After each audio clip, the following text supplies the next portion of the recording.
Soy Aníbal, hijo de Amílcar Barca, y llevo el juramento de mi padre, un odio eterno hacia Roma. A mis 9 años juré destruir su república y su arrogancia. Ellos nos robaron Sicilia y el orgullo. Yo les respondería con fuego y sangre. Mi campo de batalla no sería el mar, sino su propia tierra. Sabía que solo la audacia extrema y la sorpresa total podrían nivelar la balanza. Ellos esperaban que viniéramos por mar. Yo elegiría el camino imposible. Desde la Hispania cartaginesa, mi expedición comenzó. El asedio a Sagunto en 219 a.C. no fue un acto de agresión, sino la declaración de una guerra existencial. Cartago y Roma luchaban por el alma del Mediterráneo, y yo era la espada de mi pueblo. La Segunda Guerra Púnica había comenzado con mi voluntad. Mi ejército era un crisol de naciones, íberos leales, feroces galos, y la caballería númida, la más rápida del mundo, liderada por guerreros del desierto. En la primavera de 218 a.C. me puse en marcha. Cruzar los Pirineos fue solo el prólogo de la hazaña más demente que se había concebido hasta entonces. La geografía era mi primer enemigo, pero mi objetivo era más alto que sus cumbres, mi audacia mayor que su miedo. La República no lo vio venir. El invierno ya se cernía cuando alcanzamos la base de los Alpes.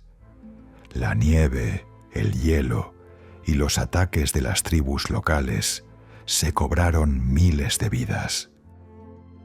Perdimos hombres en avalanchas, el frío devoró a muchos más, pero la visión de Italia nos daba fuerza.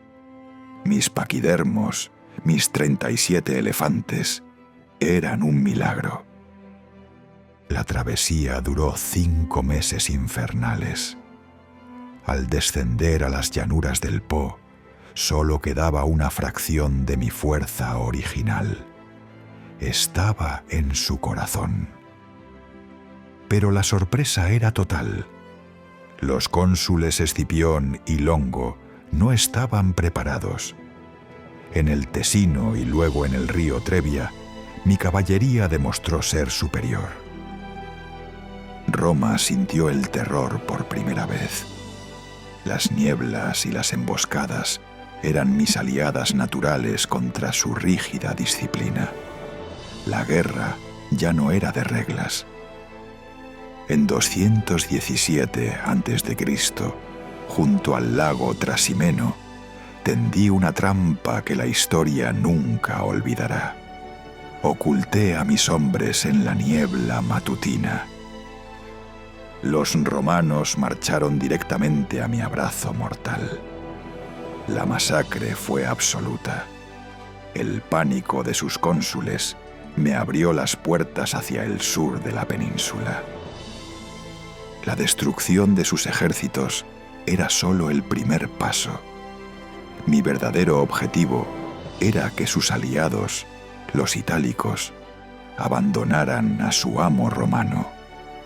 Mientras en Roma cundía la desesperación, el dictador Quinto Fabio Máximo impuso una nueva estrategia: evitar la batalla directa. Le llamaron Cunctator, el aplastador.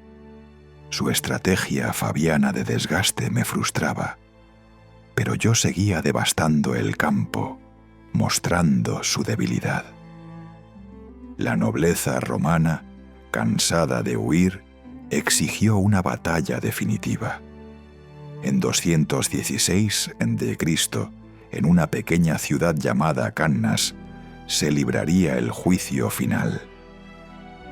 Formaron un ejército inmenso, el más grande que Roma había reunido jamás.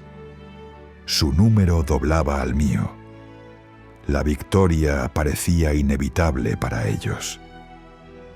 Mi formación fue una herejía táctica.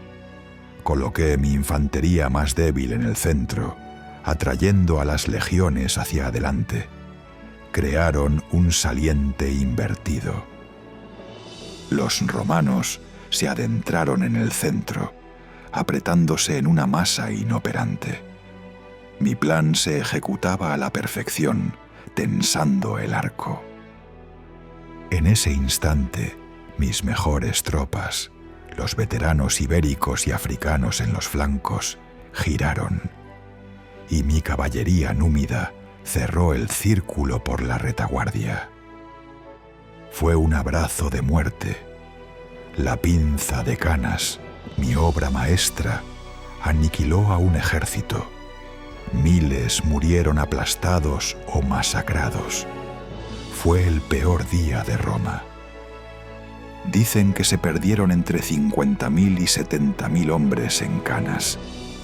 Yo no había ganado una batalla, sino que había destruido la espina dorsal de una generación. Ciudades y alianzas se vinieron abajo. Capua, la segunda ciudad más grande, desertó. El éxito de mi estrategia estaba en marcha.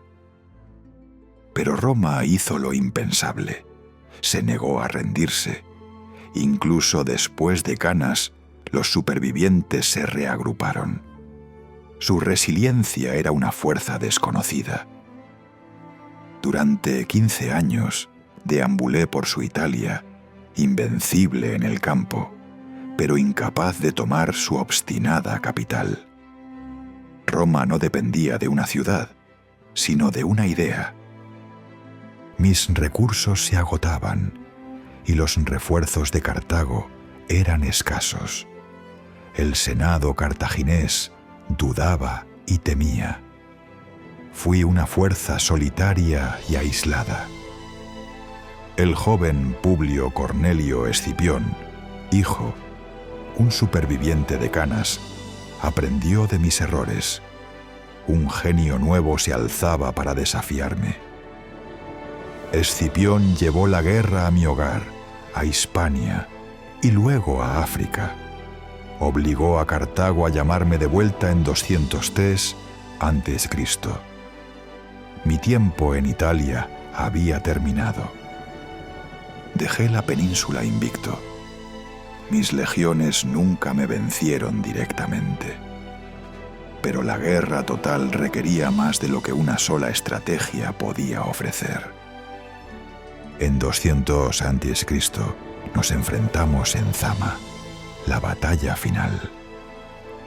Escipión había estudiado mi arte y replicó mi estrategia.